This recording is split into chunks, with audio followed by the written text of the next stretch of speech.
नमस्कार. New Maharashtra sports news मध्ये आपलं स्वागत आहे. मी माही मोहित परमार. प्रकाशचंदजी सूरजमलजी मुत्था यांच्या स्मरणार्थ अंबेजोगाई क्रिकेट अकॅडमी आयोजित क्रिकेट स्पर्धेचे उद्घाटन संपन्न. आज अंबाजोगाई क्रिकेट अकॅडमीच्या वतीने प्रकाशमलचंद सूरजमलजी मुत्था यांच्या स्मरणार्थ क्रिकेट आयोजन केलेलं आहे. तर या आमचे जे मित्र आहेत मोहितजी परमार यांनी अतिशय सुंदर असा म्हणजे उपक्रम राबवलेला आहे आणि त्यांच्या अनेक म्हणजे भविष्याच्या आणि येणाऱ्या ह्याच्यामध्ये बी अनेक विद्यार्थी असेल, खेळाडू असतील, यांना राज्य लेवलला, स्टेट लेवलला खेळवण्याचं त्यांनी काम केलेलं आहे.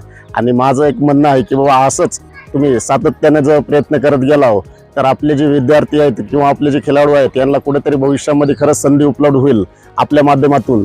आणि मी जनसेवा बहुउद्देशीय सामाजिक संस्थेचा सचिव त्या नात्यानं आपले जे टीम आहेत जे उतरल्यात त्याचे मी 2 टीमचं स्पॉन्सरशिप करत आहे. आणि आमच्या संस्थेच्या वतीनं अशा अनेक जी येणारे पुढचे जी पिढीचे जे लेकरं आहेत, जे खेळाडू आहेत, त्यांना कुठेतरी प्लॅटफॉर्म भेटला पाहिजे आणि या प्लॅटफॉर्मच्या माध्यमातून त्यांचं येईल त्या काळामध्ये कॅरियर कुठेतरी घडलं पाहिजे. आणि त्याच माध्यमातून आमचे मित्र मोहित परमार हे सातत्याने प्रयत्न करत असतात की बाबा अंबाजोगाईचं नाव कुठेतरी लौकिक झालं पाहिजे आणि येणाऱ्या विद्यार्थ्याला व खेळाडूला कुठेतरी संधी उपलब्ध झाली पाहिजे. जे की IPL असेल, पुण्याच्या अशा अनेक ह्याच्यामध्ये ते विद्यार्थ्यांना कुठेतरी खेळाडूला संधी उपलब्ध झाली पाहिजे आणि कुठेतरी त्यांना एक प्लॅटफॉर्म तयार झाला पाहिजे. ह्या माध्यमातून मोहित परमार ही सातत्याने प्रयत्न करत असतात. सर्व सहभागी खेळाडूंना माझ्या संस्थेच्या वतीनं खूप खूप हार्दिक शुभेच्छा.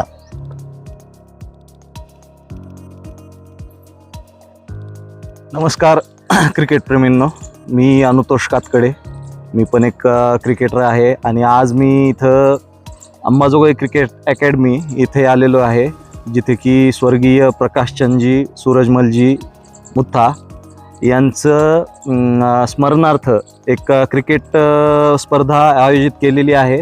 आमचे परममित्र मोहितजी परमार सर यांनी ही स्पर्धा इथं घेतलेली आहे. त्यांची अकॅडमी आहे माळीनगरमध्ये आणि त्यांचा फोन आलेला काही दिवसापूर्वी. तर त्यांनी सांगितलं एक छोटासा टुर्नामेंट आम्हाला आयोजित करायचा आहे, तुम्ही एखाद्या टीमला स्पॉन्सरशिप करू शकत असाल तर करा. तर पहिल्यांदा त्यांच्या शब्दाला मी मान देऊन एक टीम्ससाठी मी स्पॉन्सरशिपसुद्धा केली आणि काल त्यांनी मला प्रॅक्टिस मॅचेससाठी सुद्धा बोलवलं. तर पहिल्यांदा आल्यावर मला वाटलं ग्राउंड छोटे, मुलं कसं खेळणार वगैरे, पण एक त्यातून दिसून आलं की मुलांच्या खेळात थोडासा बदल. आजचा क्रिकेट जो झालेला आहे तो खूप फास्ट झाला आहे. आपल्याला IPLमध्ये बघतोय किंवा T20 फॉर्मॅट झालेला आहे, खूप 6 मारताना बघतोय. पेशन्स हा कमी झालेला आहे प्लेयरचा आणि कुठंतरी टेक्निक ही क्रिकेटमध्ये महत्त्वाची आहे. कारण आज आपण टेनिस क्रिकेट बघतोय, चौका छक्का लागला तर तो प्लेयर चांगला मानला जातो, पण असं नाही आहे क्रिकेटमध्ये. टेक्निकल क्रिकेट हा खेळायचा झाला तर एक अकॅडमीमध्ये तुम्ही बघता की तुम्हाला टेक्निकल शॉट, क्लासिक शॉट खेळावं लागतात.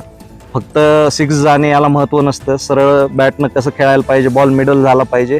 तर या सगळ्या टेक्निक आहेत त्या कुठंतरी या स्पर्धेमधून मला खूप दिवसानंतर बघायला भेटल्या. कारण मी पण एक खेळाडू होतो. 2006ला मी पण पुण्याला PDCAच्या टीममध्ये खेळलेलो आहे आणि मला असं जाणवतं की त्या काळात आम्हाला काही इतका म्हणजे सपोर्ट नव्हता, घरून सुद्धा नव्हता आणि प्लॅटफॉर्म पण खूप कमी असायचा.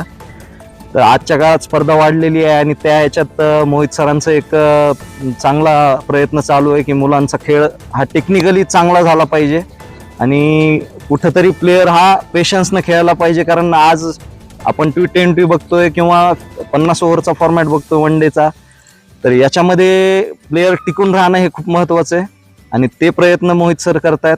त्यासाठी त्यांना शुभेच्छा आणि सर्व खेळाडू जे सहभागी होत आहेत त्यांना सुद्धा माझ्याकडून शुभेच्छा. धन्यवाद.